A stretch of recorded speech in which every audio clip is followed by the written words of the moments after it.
Smartphone আমাদের সময় নষ্ট করছে নাকি নিয়ন্ত্রণ করছে? ঘুম থেকে উঠেই আপনি কি আগে বিসমিল্লাহ বলেন নাকি ফোনটা খুঁজতে হাত বাড়ান? সারাদিনে কতবার আপনি হাতে ফোন তুলে নেন তা কি জানেন? আর কখনো কি চিন্তা করেছেন স্মার্টফোন আপনি ব্যবহার করছেন নাকি স্মার্টফোনই আপনাকে চালাচ্ছে? প্রশ্নটা কৌতূহলজনক হলেও এর উত্তর আজকে সভ্যতার সবচেয়ে উদ্বেগজনক বাস্তবতার মুখোমুখি দাঁড় করায় আমাদের। আসসালামু আলাইকুম ওয়া রাহমাতুল্লাহ। সুপ্রিয় দর্শক, আপনাকে স্বাগতম জানাই জ্ঞানের আলো ইউটিউব চ্যানেলে।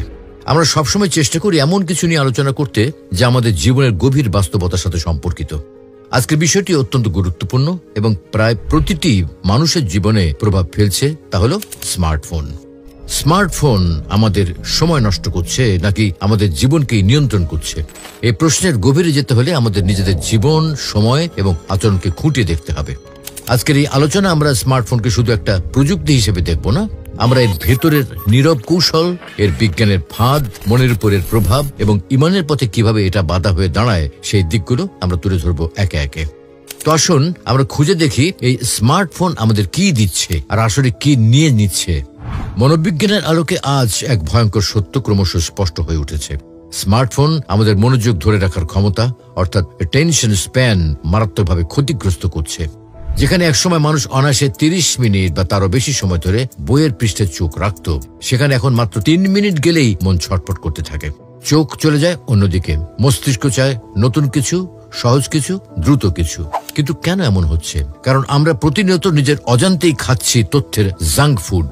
টিকটকের 10 সেকেন্ডের ভিডিও, ইনস্টাগ্রামের চলমান রিল, ফেসবুকের ইনস্ট্যান্ট ক্লিপ, এইসব ক্ষুদ্র ক্ষুদ্র কন্টেন্ট একদিকে আমাদের দৃষ্টি আকর্ষণ করে, অন্যদিকে আমাদের মনকে প্রশিক্ষণ দেয় তাড়াহুড়ো আর অস্থিরতায়।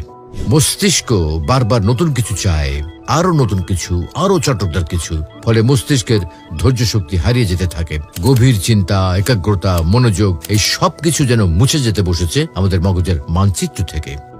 এখনকার প্রজন্ম হয়ে উঠছে এক ধরনের আনফোকাসড প্রজন্ম, যাদের পক্ষে আর ইবাদতে গভীর মনোযোগ ধরে রাখা সহজ নয়। জ্ঞান চর্চায় ধৈর্য ধরে রাখা কঠিন, এমনকি বাস্তব জীবনের সম্পর্কেও মনোযোগ ধরে রাখা চ্যালেঞ্জ হয়ে দাঁড়িয়েছে।